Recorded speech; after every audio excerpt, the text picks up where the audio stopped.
हाय दोस्तों, अस्सलाम वालेकुम। कैसे आप लोग? मेरा नाम नबील है। आज हमारा संडे क्यूएन है जिसमें आपके पूछे हुए क्वेश्चंस के आंसर में देने की कोशिश करता हूं। अगर किसी क्वेश्चन छूट जाता है then I am really sorry for that, लेकिन उसके लिए मैं ज़्यादा कुछ कर नहीं सकता क्योंकि टाइम हमारे पास होता है लिमिटेड और क्वेश्चंस होते हैं आप लोग के अनलिमिटेड। तो यहाँ पे जो सिलेक्टेड क्वेश्चन है उसका आंसर मैं दे सकता हूँ, लेकिन यहाँ पे जो है दोस्तों परेशान मत होना क्योंकि मैक्सिमम क्वेश्चन के आंसर्स जो है मैं डेडिकेटेड वीडियोस बना के जो है आप लोगों के लिए बता देता हूं। तो यहाँ पे फिक्र करने वाली कोई बात नहीं, आप चैनल पे सब्सक्राइब करके रखिए, आपको सभी आंसर्स जो है मिल जाएंगे। इसी बात मैं बोलना चाहता हूँ, लेरी शॉप का जो गिव अवे है उसका विनर हमने अनाउंस कर दिया है।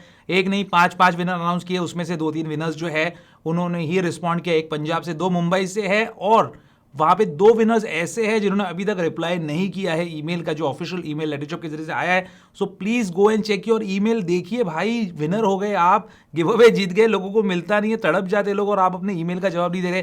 तो ये जो है बहुत ही अनफॉर्चुनेट चीज होगी कि अगर आपने जवाब नहीं दिया और किसी और को आपका प्राइस चला गया तो, क्योंकि सबके नंबर्स जो है सभी विनर्स के लेरी शॉप वालों के पास नहीं है। कुछ लोगों ने अपने ईमेल आईडी से रजिस्टर किया था, कुछ लोगों ने फोन नंबर से। तो जिनका फोन नंबर है उनको तो कांटेक्ट किया जा सकता है, लेकिन जिनका ईमेल है उनको अपने ईमेल को चेक करना है। तो आप लोग में से कोई विनर है वो जाकर अपना ईमेल चेक करे ताकि उनको पता चले कि कंपनी से ईमेल आया कि नहीं आया। और देख लेना भाई, डोमेन वगैरह चेक कर लेना कि लेरी शॉप का ऑफिशियल डोमेन से ईमेल आपको आना चाहिए, जिसमें मैं भी टैग रहूंगा। हो सकता कोई स्पैमर आपको जो है उल्लू बना दे। दोस्तों इसी के बाद हमारा संडे क्यूएनए जो है वो शुरू करते हैं। पहला क्वेश्चन पूछा है प्रमोद ने। प्रमोद बोलते हैं नबील भाई, क्या टेस्ला का फोन जो है वो आईफोन्स को टक्कर दे पाएगा कि नहीं दे पाएगा? देखो, इलॉन मस्क जो है इतना बड़ा पब्लिक फिगर है, इतना बड़ा इन्फ्लुएंसर है कि उनका लॉन्च किया हुआ कोई भी प्रोडक्ट जो है वो बड़े से बड़े प्रोडक्ट को टक्कर दे सकता है। इलॉन मस्क ये नाम ही काफी है टेस्ला के फोन को बेचने के लिए, क्योंकि उनकी बहुत बड़ी फैन फॉलोइंग है।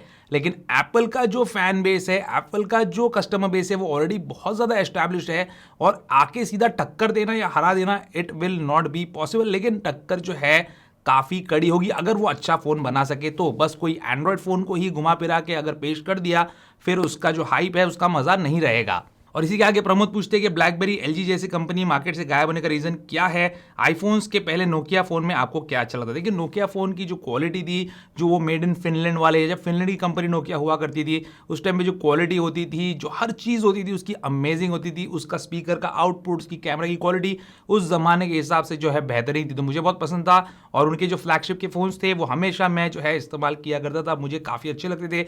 एलजी ब्लैकबेरी का दोनों का केस जो है अलग अलग है। ब्लैकबेरी ने उतना इनोवेशन नहीं किया बाद में जाके, तो वहां पे इसलिए वो गायब हो गया, और एलजी जो है कुछ ज्यादा इनोवेशन कर दिया जितनी मे बी उसके कस्टमर्स को रिक्वायरमेंट नहीं थी और उतने उनको सेल्स नहीं थे, तो उस वजह से एलजी का भी जो है पत्ता कट गया। अगला क्वेश्चन है दोस्तों गेंडा जी का। कितना अच्छा नाम है ना, प्यारा, गेंडा जी। तो यहाँ पे इन्होंने बोला है कि 8K और 4K वीडियो एडिटिंग वर्क के लिए मुझे जो है लैपटॉप की जरूरत थी। मैंने एप्पल का मैकबुक प्रो खरीदने गया था लेकिन आईपैड प्रो लेके आ गया M1 वाला। अब ये किस हिसाब से आपने लिया पता नहीं, लेकिन आगे पूछते कि मैं इस पर कर पाऊंगा काम नहीं कर पाऊंगा। देखो, लेने के पहले आपको सोचना चाहिए, कभी भी रिसर्च करना चाहिए। लेने के बाद एक बार जब आपने जो है तलवार घुमा दी तो गर्दन कट गई, उसके बाद आप गर्दन जोड़ नहीं सकते।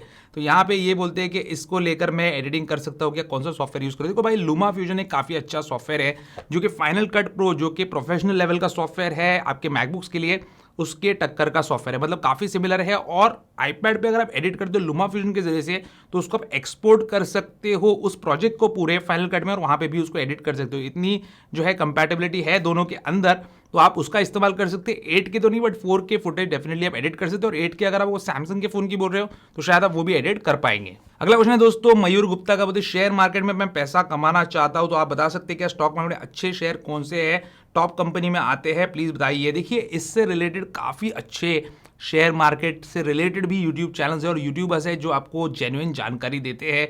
ऐसे लोगों के चक्कर में मत जाना जो कि कोई भी एक कंपनी को पुश करते हैं, बट ओवरऑल जो मार्केट की जानकारी देते हैं, इन्फॉर्मेशन देते हैं, उनको जो है आप देख सकते हैं, उनसे समझने की कोशिश कर सकते हैं। मैंने भी जो है जीरो से स्टार्ट किया और धीरे धीरे समझते समझते आज मैं जहाँ कहीं भी पहुंचा हूँ, मैं तो एकदम बिगिनर लेवल पे हूँ, लेकिन वहाँ पे मैं पहुंच पाया क्योंकि मैंने थोड़ी थोड़ी करके इन्वेस्टमेंट की और समझते चला गया। तो टॉप लेवल की कंपनी हर सेक्टर में होती है, जैसे IT सेक्टर के अंदर TCS है, IT सेक्टर के अंदर इन्फोसिस है, फिर अगर आप ऑटोमोबाइल सेक्टर में देखेंगे तो वहाँ पे भी काफ़ी सारे कंपनीज है। तो जो भी आपको पसंद है उसमें आप जो है इन्वेस्ट कर सकते हैं, और इन्वेस्टमेंट के लिए काफ़ी सारे एप्लीकेशन है, जीरोधा है, 5 पैसा है, अलग अलग एप्लीकेशन है। काइट जीरोधा का जो है मैं ज़्यादातर इस्तेमाल करता हूँ। अगर आपको उसको ज्वाइन करना है तो डिस्क्रिप्शन में या पहले अकाउंट में लिंक दे दूंगा, वहाँ से जाके आप उस एप्लीकेशन को डाउनलोड करके अपनी स्टॉक मार्केट की जर्नी स्टार्ट कर सकते हैं। ये कोई स्पॉन्सर्ड क्वेश्चन नहीं था, इन्होंने पूछा तो मैंने जेन्युइनली इनको आंसर दिया है। अगला क्वेश्चन है दोस्तों अमित सिंह का, ये बोलते हैं आईफोन SE 3 की प्रोडक्शन स्टार्ट हो चुकी है क्या, अगर नहीं तो लॉन्च के कितने दिन पहले प्रोडक्शन स्टार्ट होगी। देखो अभी एक्जैक्टली नहीं बताया जा सकता कि स्टार्ट हुई है या नहीं हुई है, कुछ लोगों का बोलना है कि हो गई है, कुछ लोगों का बोलना है कि नहीं हुई है, लेकिन होना नहीं होना में इतना ज्यादा कोई डिफरेंस नहीं है, क्योंकि iPhone SE 3 will be just like iPhone SE 2, मतलब सेम होगा, अंदर ही जो इंटरनल्स होंगे उसमें फर्क होगा, तो इतना कोई डिफिकल्ट नहीं है एप्पल के लिए बनाना।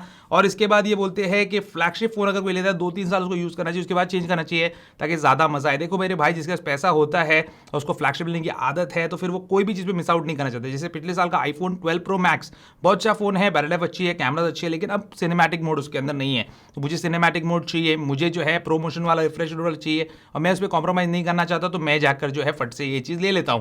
तो इस तरीके से बहुत सारे लोग होते हैं, मैं अपने बारे में नहीं बोल रहा कि मैं पैसा इसलिए मैं लेता हूं, मैं तो रिव्यूअर इसलिए मैं लेता हूं, लेकिन बहुत लोग जो होते हैं शौकीन होते हैं, पैसा होता है, फिर 2-3 साल बाद लेने के बाद जो है पैसा भी ज्यादा टूट जाता है, नया नया फोन जो है साल भर के अंदर बेचने पे उसकी प्राइस भी अच्छी निकल के आती है। तो इस तरह के भी अलग अलग लोग होते हैं, अलग अलग सोच होती है, हर कोई अपने पसंद के मुताबिक जो है फैसला लेता है। और ये लास्ट में क्वेश्चन पूछते हैं कि आपके पास एप्पल के कितने प्रोडक्ट्स और कितने रुपए के प्रोडक्ट्स है। मुझे ऐसा लगता है कि 20 से 25 लाख रुपए के शायद एप्पल के प्रोडक्ट्स होंगे, 5 लाख रुपए के तो मैकबुक सी है, और यहाँ पे आईपैड्स है मेरे पास काफी सारे, और इस साल के सभी आईफोन्स है, पिछले साल के सभी आईफोन्स है, उसके पहले के भी काफी सारे आईफोन्स, ऑलमोस्ट मैक्सिमम आईफोन्स है। तो मुझे ऐसा लगता है कि 20 से 25 लाख के होंगे, ज्यादा भी हो सकता है या फिर कम भी हो सकता है। अगला क्वेश्चन है दोस्तों अनिल का, ये बोलते हैं कि आईपैड के परफॉर्मेंस से बहुत ज्यादा खुश है, आईफोन लेना चाहते हैं, आईफोन 13 सीरीज में से आईफोन 13 विद DJI OM5 जो मैंने गिम्बल का रिव्यू किया था बीच में, वो लेना चाहिए या फिर आईफोन 13 प्रो लेना चाहिए। लॉन्ग टर्म जो है 3 साल वो चलाना चाहते हैं। देखो 128GB 256GB दोनों भी इनफ है आपके लिए, दोनों में से किसी के लिए भी आप जा सकते हो। रही बात गिम्बल की, तो गिम्बल देखो अलग पर्पस के लिए है, अगर आप व्लॉगिंग करना चाहते हो, दूर से जो है अपने आप को दिखाना चाहते हो और वो सिनेमैटिक शॉट्स लेना चाहते हो, then that gimbal will be useful. लेकिन ऐसा नहीं है कि अगर आप व्लॉगिंग नहीं करते, जस्ट ऐसे ही कैजुअल यूज के लिए लेना चाहते हो, तो आप रोज को यूज करेंगे, आप रोज को यूज नहीं करने वाले, तो उस केस में बेटर है कि जो गिम्बल में आप पैसा डाल रहे हो, बेटर ये रहेगा कि आप प्रो मॉडल में पैसा डालो, क्योंकि प्रो मॉडल में आपको बेटर कैमरा कैपेबिलिटी और ज्यादा फन टू यूज रहेगा वो रेगुलर मॉडल के मुकाबले। वैसे रेगुलर मॉडल भी मोर देन इनफ है, लेकिन अगर आप फोटोग्राफी के शौकीन हो, जो कि लग रहा है आपके क्वेश्चन से, क्योंकि आपने गिम्बल का जिक्र किया, तो मैं आपको सजेस्ट करूंगा कि प्रो मॉडल के जाएंगे तो बेटर रहेगा आपके लिए। अगला क्वेश्चन है दोस्तों अमोल काले का, ये बोलते हैं कि आईफोन के जो सेकंड हैंड शॉप्स रहते हैं, मतलब जो सेकंड हैंड आईफोन्स बेचते हैं, वहां पे बोलते हैं स्वैप वाले आईफोन्स। तो ये स्वैप आईफोन्स का मतलब क्या होता है? देखो स्वैप आईफोन्स का मतलब जो है बहुत सिंपल है, मैं पहले बता चुका हूं, फिर से बताता हूं। सपोज मेरे पास एक आईफोन है, समझो ये है 12 मिनी। अब ये 12 मिनी जो है ये वारंटी में है और इसमें कोई दिक्कत आ जाती है, ऐसी चीज आ जाती है, ऐसी प्रॉब्लम आ जाती है जो कि रिप्लेस करने के सिवा कोई चारा नहीं रखती, यानी कि इसमें कोई ऐसी खराबी है जो कि रिपेयर नहीं कर सकता एप्पल। तो वहां पे मैं जाता हूँ एप्पल स्टोर में, मैं उनको बोलता हूँ भाई देखो इसमें ये बीमारी आ गई है, मेरा फोन वारंटी में है, इसको मुझे चेंज करके दे दो। तो वो लोग मुझे चेंज करके देते हैं। अब वो फोन में क्या करता हूँ, क्योंकि मैंने 12 मिनी का मजा ले लिया है, 8 महीने हो गए, 9 महीने हो गए, 11 महीने हो गया, वारंटी खत्म होने वाली है, तो वो फोन जिसपे 3 महीने की वारंटी रहती है जो एप्पल देता है एक्सटेंड करके, और नया का नया होता है, एप्पल से रिप्लेस होकर आता है, एकदम फ्रेश पीस होता है, वो ले जाके मैं एक शॉप में बेच देता हूं। तो जो मेरा 12 मिनी था यूज वाला, उससे मुझे थोड़ा पैसा ज्यादा बढ़ के मिल जाता है, मतलब अच्छा खासा मिल जाता है। अब वो शॉप वाला भी उसको नया बता के ही बेचता है, आपको बोलता है कि स्वैप मोबाइल है, लेकिन एज गुड एज न्यू रहता है, उस पर एक स्क्रैच भी नहीं रहता है, वो यूज नहीं रहता है, तो आप भी उसका अच्छा पैसा देते हैं। ये होते हैं स्वैप मोबाइल्स। अगला क्वेश्चन है दोस्तों देबांगा का, और काफी अच्छा क्वेश्चन है। बोलते iCloud प्लस सब्सक्रिप्शन मैंने लिया है, इसमें प्राइवेट रिले करके आया है, ये क्या चीज होती है? प्राइवेट रिले क्या करता है, आपका जो एक फिंगरप्रिंट जैसा बनाते हैं अलग अलग वेबसाइट्स, कि आपको आइडेंटिफाई करते हैं, आपकी वेब हिस्ट्री ट्रैक करते हैं, आपकी एक्टिविटी ऑनलाइन ट्रैक करते हैं, उसके मुताबिक आपको ऐड सर्व किए जाते हैं। इस सब को रोकने के लिए एप्पल ने प्राइवेट रिले फीचर रखा है, तो उसका आप यूज करें, आपके लिए बेनिफिशियल है। हाइड माई ईमेल क्या है ये भी बताइए। तो हाइड माई ईमेल जो है, आपके ईमेल आईडी जो होता है आपका, किसी को भी मेल करते हैं उसको हाइड कर देता है, यानी कि वहां पे एक फेक आईडी बना के दे देता है। तो जो भी ईमेल का रिप्लाई करेगा उस फेक आईडी पे भी, तो आपके ओरिजिनल ईमेल आईडी पे वो रिप्लाई होगा, लेकिन आपका ईमेल एड्रेस जो है किसी और के पास नहीं जाएगा, जिससे फिर वो कोई मेलिंग लिस्ट में ऐड हो जाए या फिर आपके साथ कोई स्कैम वगैरह हो जाए। तो इसलिए यहाँ पे ये दो चीज जो है आपकी प्राइवेसी एनहांस करने के लिए एप्पल ने दिया है। अगला क्वेश्चन दोस्तों तन्मय का, ये बोलते हैं आईफोन 13 अभी ले लूं क्या, आईफोन 10 है मेरे पास, या फिर आईफोन 14 का वेट करो। देखो आईफोन 10 अगर आपके पास है और अभी आप वेट कर ही चुके हो, थोड़ा टाइम गुजर ही चुका है और आप रुक सकते हो 14 के लिए, तो उससे अच्छी कोई चीज नहीं होगी। लेकिन अगर वो लेना है तो ले सकते हैं, आपको 10 के मुकाबले better battery life, better display, better cameras भी आपको उसके अंदर देखने मिलेंगे। 10 के मुकाबले काफी आपको अच्छा भी लगेगा यूज करने, लेकिन आप 10 से भी खुश हो तो जरूरत नहीं है आपको जाके लेने की, उसको ट्राई भी मत करना, वरना आपको 10 इतना अच्छा नहीं लगेगा। इसके आगे पूछते पावर बैंक के बारे में बताओ। तो पावर बैंक दोस्त कोई भी ले सकते हो जो ब्रांडेड है, रेडमी का भी ले सकते हो आप, जो है एंकर का भी ले सकते हो, जो भी आपको ब्रांड पसंद है जिसमें वारंटी मिलती है और जेन्युइन चीज है वो आप ले सकते हो, इट विल बी सेफ। और लास्ट में ये पूछते हैं कि हैप्पी ऑजला का इन्होंने एक वीडियो देखा जहां पे उन्होंने कोई चीज बताई है जिसके अंदर कैमरा का जो शटर बटन है उसको होल्ड करके रखने से वहां पे वो वीडियो रिकॉर्ड करता है, जबकि इनके फोन में जो है वो बर्स्ट मोड शुरू हो जाता है। तो ऐसा क्यों है? ऐसा इसलिए क्योंकि आपका आईफोन 10 है और आईफोन 10 में नहीं बट लेटेस्ट आईफोन जो है उसके अंदर जो कैमरा शटर बटन है इसको प्रेस होल्ड करके रखेंगे तो क्विक टेक वीडियो मोड में चलाता है। आईफोन 11 एंड अबव के अंदर है तो वहां पे इसलिए आपके फोन में वो चीज काम नहीं कर रही। अगला क्वेश्चन है दोस्तों फ्रेग्रेंस जैस्मिन का। इनका सवाल है कि काफी टाइम से चैनल देख रही हूँ, आईफोन 12 लेने का सोच रही हूँ बट कंफ्यूज टू न्यू लूँ, सेकंड हैंड लूँ या ओपन बॉक्स लूँ, मुझे जरा डिटेल में बताइए कौन सा आईफोन लेना बेटर होगा। देखो बहुत ही सिंपल सा आंसर है। बहुत लोग का ये सवाल होता है भाई नया आईफोन लूँ, सेकंड हैंड आईफोन लूँ, ओपन बॉक्स आईफोन लूँ। मेरे भाई या मेरी बहन जो भी आप है, आपके पास अगर पैसा है and you want the best of best experience, सबसे अच्छा एक्सपीरियंस मुझे चाहिए, वो फ्रेश आईफोन को बॉक्स में से निकालना, उस पे से जो है प्लास्टिक को पील करना या पेपर पील करना, उसको सेटअप करना, सबसे पहले ओनर आप है, आपके अलावा किसी का फिंगरप्रिंट उस पर लगा हुआ नहीं है, उसके अंदर नए आईफोन की खुशबू आ रही है, आपको यूज करने का मजा है, टेंशन आपको बिल्कुल भी नहीं है, एप्पल का जो बिल है आपके नाम पे बना हुआ है, वारंटी आपके नाम पे है। इस केस में अगर आप ऐसे चाहते हो तो जाकर चुपचाप नया आईफोन ले लो। 5,000, 10,000, 15,000 जो भी आप देंगे एक्स्ट्रा उस नए ब्रांड न्यू आईफोन के लिए, फ्रेश आईफोन के लिए, वो कंप्लीटली वर्थ रहेगा। अगर आप लेना चाहते हो सेकेंड हैंड आईफोन और बचाना चाहते हो पैसे, ओपन बॉक्स लेके पैसे बचाते हो तो वो भी अच्छी चीज़ है। अगर वो पैसे को आप इन्वेस्ट कर रहे हो या फिर वो पैसे के लिए आपको लोन वगैरह नहीं लेना है then that is also a good deal. लेकिन आपको क्या चाहिए, किस टाइप का आईफोन चाहिए, ये सोच आपकी होनी चाहिए और डिसीजन भी आपका होना चाहिए। अगला क्वेश्चन है दोस्तों हार्दिक सुरती का, बट अनफॉर्चुनेटली इनके सारे क्वेश्चंस का आंसर मैं दे नहीं सकता क्योंकि इंडिया से दुबई, दुबई से कनाडा जाने वाली बात कर रहे हैं और मैं ये रूट पे कभी ट्रैवल किया नहीं हूं। इंडिया से दुबई, दुबई से इंडिया वगैरह किया और ये मैं कनाडा कभी गया नहीं हूं। फिर भी जितना हो सके मैं उनका जवाब देने की कोशिश करूंगा, शायद आप लोग को भी कुछ हेल्प मिले इससे। इनको जो है आईफोन भी लेना है, मैकबुक भी लेना है, एप्पल वॉच भी लेना है, कैमरा भी लेना है, सब कुछ लेना है दुबई से और फिर उनको वहां से जो है कनाडा जाना है।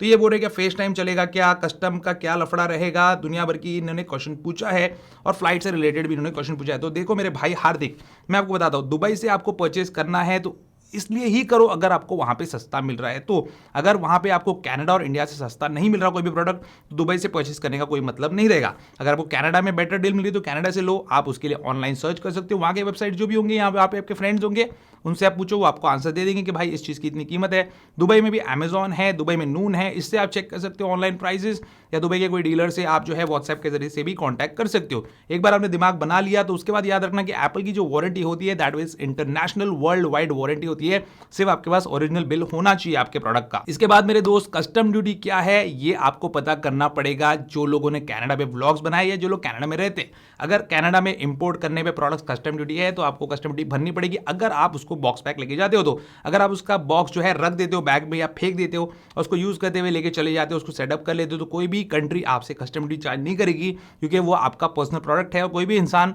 किसी भी कंट्री में जाता है तो अपना लैपटॉप, फोन, घड़ी वगैरह जो है बेसिक सामान लेके ही जाता है साथ में। आजकल हर कोई इस सामान के साथ ट्रैवल करता ही करता है, तो बिल्कुल भी टेंशन नहीं लेना। और रही बात फेस टाइम वेस टाइम की, तो सारी चीजें बता चुका हूं। फेस टाइम भी चल जाएगा, ई सिम भी चल जाएगा, फोन पे भी चल जाएगा, घड़ी पे भी चल जाएगा, तो कोई भी टेंशन लेने वाली बात इसके अंदर नहीं है। अगला क्वेश्चन दोस्तों सबिया का, ये बोलती है कि iPhone 13 pro seal pack without bill लेना चाहिए या नहीं लेना चाहिए। मेरे हिसाब से नहीं लेना चाहिए। अगर सील पैक आईफोन मिल रहा है आपको, 13 प्रो हो, 14 प्रो हो, 15 प्रो, कोई भी प्रो हो, अगर आपको मिल रहा है और आपको वहां से बिल नहीं मिल रहा है तो मत लो। बिल के साथ लेना ही समझदारी है। बिल क्यों नहीं दे रहा सामने वाला, उसका कोई मीनिंग मुझे लगता नहीं है। अगर पीस दुबई से भी लाया हुआ है, जापान से लाया हुआ, कहीं से भी लाया हुआ है, चोरी करके तो लाया हुआ नहीं है, उसका बिल होना चाहिए। अगर वो उसका बिल नहीं दे पा रहा, सपोज कभी होता है कि दुबई से किसी ने लाया, इंडिया में भेज दिया, बिल लाना भूल गया, बिल नहीं लाया, बिल मिसप्लेस हो गया, उस केस में एटलीस्ट जो शॉप वाला है, जो वेंडर है, उसने अपने शॉप का तो बिल देना चाहिए। आप इतना महंगा प्रोडक्ट ले रहे हो, 10-20 हज़ार बचा रहे हो भले इंटरनेशनल प्रोडक्ट के लिए, फिर भी आपको बिल मिलना चाहिए जो कि आपका प्रूफ ऑफ परचेज रहता है। अगला क्वेश्चन दोस्तों ऑस्टिन थॉमस का फोक्सवैगन टाइगून जो मैंने रिसेंटली लिया है उस कार के रिलेटेड क्वेश्चन पूछते हैं कि यहाँ पे 1 लीटर TSI ऑटोमेटिक आपने लिया है, मेरा बजट भी 20 लाख का है, मैं पोलो यूजर हूँ 2013 से, मैं अपग्रेड करने का सोच रहा हूँ, मैंने टेस्ट ड्राइव बुक किया है लेकिन मैं क्वारंटाइन में हूँ। आपने टेस्ट ड्राइव किया था 1 लीटर ऑटोमेटिक का और आपका एक्सपीरियंस कैसा रहा? मैंने 1.5 चलाई सबसे पहले, तो मैं तो एकदम भाई अमेज हो गया कि इतना जबरदस्त इसका पिकअप है, इतना टॉर्क है इसके अंदर। 1.5 litre was just amazing. Manual मैंने चलाई नहीं कि मुझे ऑटोमेटिक ही लेनी थी। उसके बाद मैंने 1 लीटर चलाई तो वहां पे भी भाई बहुत जबरदस्त टॉर्क है क्योंकि टर्बोचार्ज इंजन है, वेंटो DDI थी 1.6, एकदम अमेजिंग टॉर्क था। तो इसमें उतना टॉर्क नहीं है लेकिन जबरदस्त टॉर्क है, मतलब मोर देन नेसेसरी। जितनी आपकी नीड्स है डे टू डे लाइफ में उससे ज्यादा ही टॉर्क आपको उसमें देखने मिल जाएगा। और आपको स्पीड्स भी जो है अच्छी देखने मिलेगी और क्वालिटी वाइज जो है काफ़ी अच्छी है। आप पोलो से अपग्रेड कर रहे हो तो आपको वहाँ पे डिसअपॉइंटमेंट नहीं रहेगा, जगह वगैरह भी अच्छी है। लेकिन बिना टेस्ट ड्राइव के और बिना अपने फैमिली को बिठाए जो है आप डिसीजन मत लो, क्योंकि अगर आप 4 पीपल की फैमिली हो और एक बच्चा है देन इट इज़ कंफर्टेबल। अगर 5 एडल्ट है तो थोड़ा जो है टाइट हो सकता है मामला, और उसके ऊपर कुछ भी है तो बिल्कुल भी इस कार के लिए मत जाना, क्योंकि it is strictly a 5 seater या फिर 4 सीटर प्लस 1 किड ही मैं बोलूंगा। अगला क्वेश्चन है शिवराज गोहिल का। ये बोलते आप फोन केस यूज करते क्या रेगुलर बेसिस पे, और कौन से केस यूज करते? बिल्कुल बिना केस के आईफोन में यूज नहीं करता, क्योंकि मुझे अपना आईफोन जो है परफेक्ट कंडीशन में रखना पसंद है। तो हमेशा मैं केस इस्तेमाल करता हूँ या अच्छे केसेस इस्तेमाल करता हूँ, जैसे अभी मेरे आईफोन 13 प्रो मैक्स पे लगा हुआ है ग्रिप कंपनी का केस। ये मैंने रिव्यू नहीं किया, क्योंकि जब मैंने आईफोन परचेस किया था उस टाइम पे मैंने ये केस भी वहीं से स्टोर से ले लिया था, क्योंकि बिना केस के फ़ोन यूज़ नहीं करना रहता है। इसके अलावा मैं एप्पल का ऑफिशियल जो लेदर केस है वो भी इस्तेमाल करता हूँ। थोड़ा महंगा है लेकिन it is a good quality case. इसके अलावा मेरे पास राइनो शील्ड का केस है, क्योंकि कभी कभी मैं वो लगाता हूँ, और इसी के साथ मेरे पास केस्टिनो करके कंपनी है उसके भी केसेस है।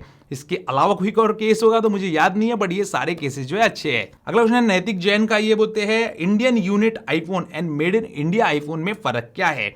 इंडियन यूनिट आईफोन मतलब जो आईफोन मेड फॉर इंडिया है, यानी कि चाइना में बन रहा है लेकिन बन रहा है इंडियन मार्केट के लिए है, यूएस में बन रहा है लेकिन बन रहा है इंडियन मार्केट के लिए। मैं से बता रहा हूं आपको, जरूरी नहीं कि वो यूएस में बने, चाइना बने, कहीं भी बने दुनिया में, लेकिन बन रहा है इंडियन मार्केट में सेल के लिए है, जिसपे इंडिया की एमआरपी होगी। That is made for India और वो इंडियन यूनिट कहलाता है।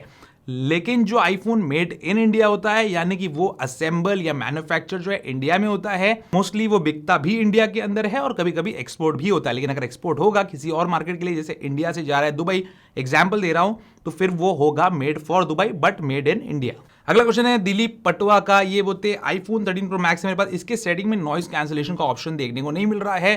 तो बिल्कुल ये आईफोन 13 सीरीज के सेटिंग में से गायब है, लेकिन आईफोन 12 सीरीज के अंदर आज भी है और पुराने आईफोन्स में आज भी है। तो ये कुछ तो ग्लिच है सॉफ्टवेयर का एप्पल की तरफ से, जो कि एप्पल बहुत जल्दी फिक्स करेगा। आपने बोला तो मैंने भी चेक किया था, मैंने भी चेक नहीं किया था इसके पहले, मैंने चेक किया तो आईफोन 12 मिनी के अंदर है, 13 प्रो मैक्स में नहीं है। अगला क्वेश्चन है लूसीफर का। ये बोलते कैरियर लॉक जो आईफोन होता है उसको परमानेंटली फैक्ट्री अनलॉक किया जा सकता है क्या? बिल्कुल किया जा सकता है।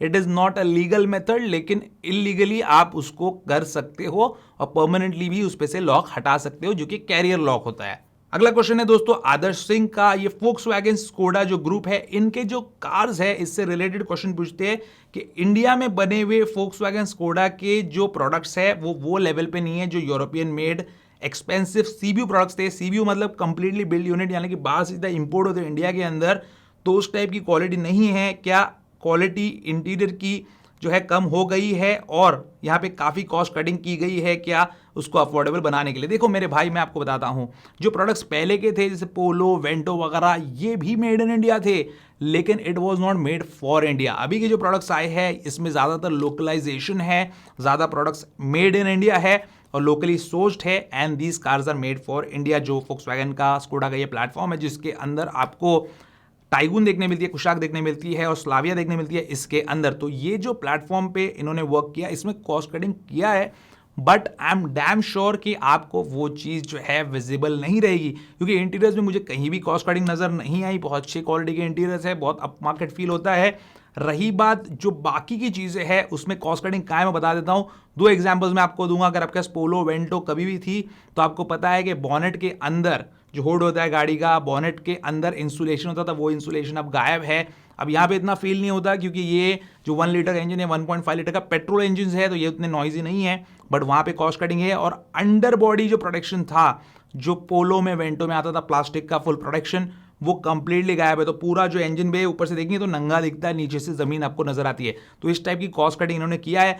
और सीबीयू से अगर आप कंपेयर करें तो डेफिनेटली आपको वो क्वालिटी और वो लेवल नहीं मिलने वाला जो आपको टी-रॉक वगैरह के अंदर देखने मिलता है। वो सेम लेवल की क्वालिटी आपको इसके अंदर देखने नहीं मिलेगी। हमारे संडे Q&A का आखिरी क्वेश्चन दोस्तों पार्थ का। ये बोलते आईफोन 12 लेने का सोच रहा हूं, लूंगा अभी तो वो मेड इन इंडिया मिलेगा या मेड इन चाइना मिलेगा? और इंडिया का मिलेगा तो क्वालिटी में कोई कॉम्प्रोमाइज होगा क्या? मेरे भाई खुद तो हमको अपनी कंट्री के ऊपर भरोसा होना चाहिए कि हमारी कंट्री भी अच्छी क्वालिटी का प्रोडक्ट बनाती है।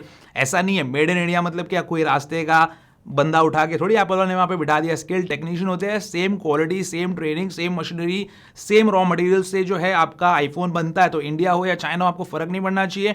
रही बात आपको क्या मिलेगा, आपको मिलेगा मैक्सिमम चांसेस है मेड इन इंडिया मिलने के। इसका रीज़न ये है कि अभी जो है iPhone 12 mini made in India है, इस वजह से उसकी कॉस्ट भी कम हुई है।